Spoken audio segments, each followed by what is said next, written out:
Fait que je suis encore avec Virginie, qui est ma complice dans la recherche de solutions pour qu'on soit plus amis avec l'environnement quand on fait des choix. Bon, un des trucs qu'on pense à Noël, ça va être l'habillement.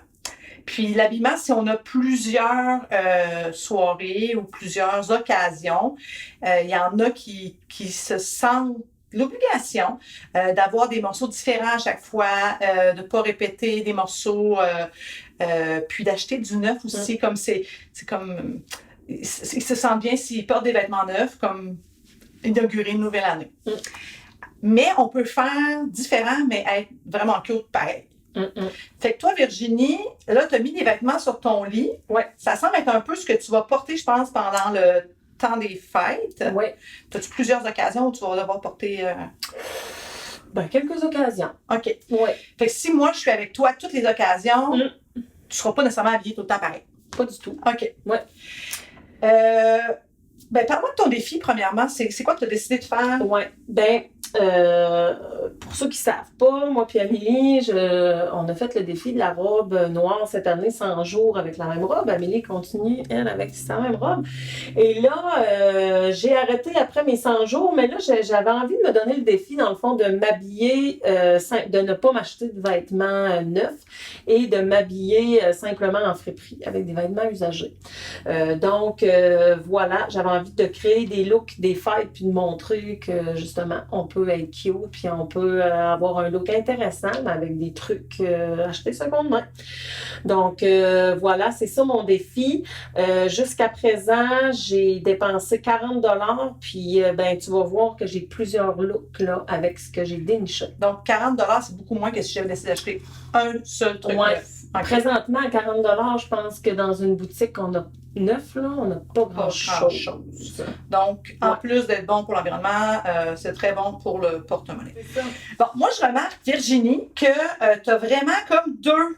Ben là, on ne voit pas encore, mais tu as vraiment deux couleurs dominantes dans les trucs que tu as décidé de porter. Puis le rouge et le noir, puis tu as un petit peu de couleur d'accent. Moi, ça me fait penser à une garde-robe capsule. Je ne sais pas si c'est à ça que tu pensais quand tu as fait tes choix vestimentaires. Une garde-robe capsule, ça se décrit un peu de la façon suivante, c'est que chaque morceau va avec chacun des morceaux. Donc, souvent, ça va être dans le style, dans les choix de couleurs. Puis, admettons qu'on a 5 hauts et 5 bas, donc seulement 10 morceaux. On peut faire au-dessus de 20 styles différents. On ne sera jamais habillé pareil, mais avec seulement 10 morceaux. Donc, je remarque que toi, les choix que tu as faits, c'est vraiment, on dirait, dans ce sens-là, parce que tout va avec tout. Je ne sais pas si tu veux nous montrer un peu tes choix, puis pourquoi, mettons, pourquoi tu les as choisis. Puis, oui, ben là, il y a des choses que je possédais déjà. Tu sais, par exemple, une jupe rouge que j'ai achetée, ça fait plusieurs années que je porte autant en hiver qu'en été, puis qui est rouge. Fait que j'ai décidé de l'ajouter.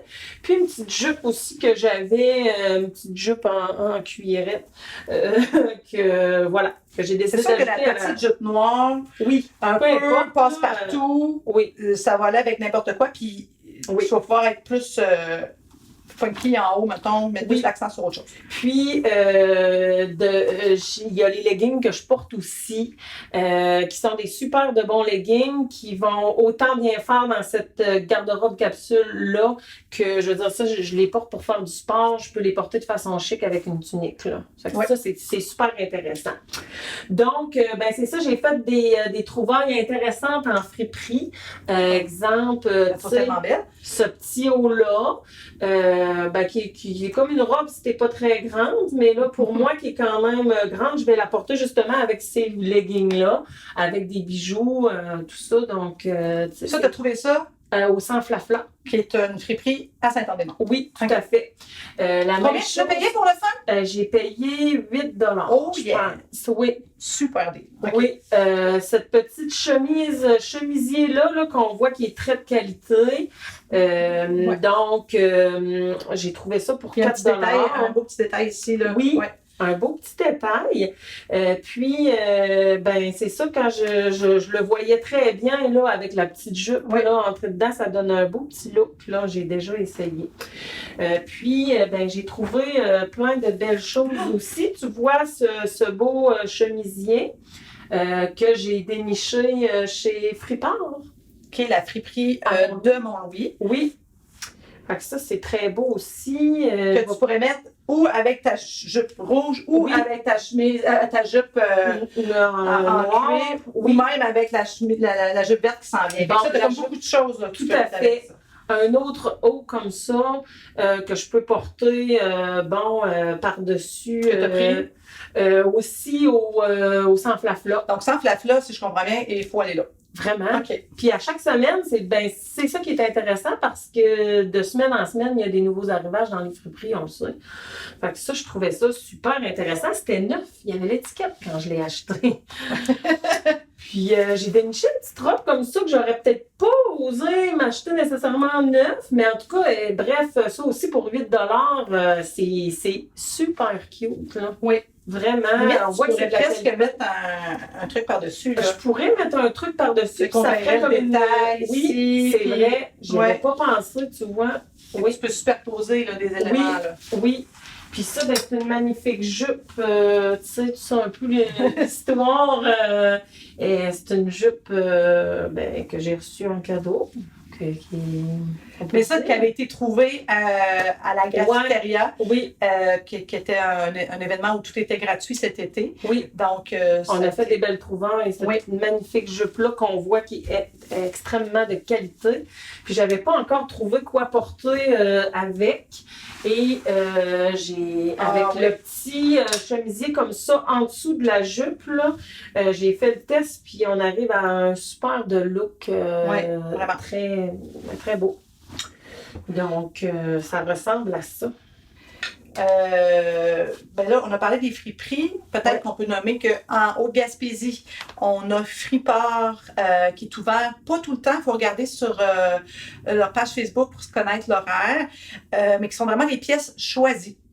Delphine met un grand soin à choisir des pièces qui ont un style peut-être plus défini et qui sont de vraiment top qualité. Il y a Sans Flafla qui est peut-être plus de tout style, mais qui aussi, là, c'est pas ouvert tout le temps. Il faut regarder sur leur page Facebook pour savoir l'horaire d'ouverture. Puis c'est vraiment pas cher. Oui.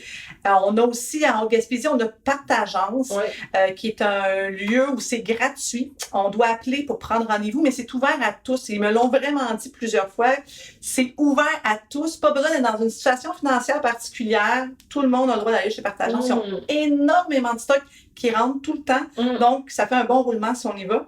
Il y a toujours aussi, donne tes affaires dans le copain, là, les soirées le Switch, tes tripes, où tout le monde arrive avec leur paquet de linge, on part avec du nouveau linge. Puis là, tu m'as dit que c'était nouveau, mais un petit café. Ça Squash Café, qui a aussi une section friperie très abordable. Il y a aussi tout le temps Marketplace. Puis si vous allez à Matane, qui n'est pas si loin, il y en a au moins 3 des friperies avec un beau roulement aussi. Donc, juste dans notre milieu, on a beaucoup de place à aller pour avoir des choses intéressantes. Donc, c'est à fouiller. Puis en plus, économie d'argent substantiel. Oui. Mais dans le fond, moi, mon souvenir d'enfance pour le temps des fêtes, j'attendais avec impatience la visite qu'on n'avait pas l'occasion de voir souvent. Puis dans le temps des fêtes, on se réunissait toute la famille. C'était de la parenté qui venait de l'extérieur de la ville. Puis je savais qu'à ce moment-là, on allait toutes faire des soupers, on allait faire des soirées de jeux et tout ça. Fait que c'est les moments que j'attendais avec impatience. Les réveillons, là, quand j'étais petite, dans le fond, quand on avait du mal mes parents voulaient qu'on s'endorme avant de nous réveiller vers minuit, puis que j'avais du mal à m'endormir. Puis quand j'entendais les gens arriver au réveillon de Noël chez nous, puis qu'on avait le droit de se coucher super tard, vers 3-4 heures du matin, quand j'étais petite. Puis la maison, il y avait plein de familles, puis de la musique. Puis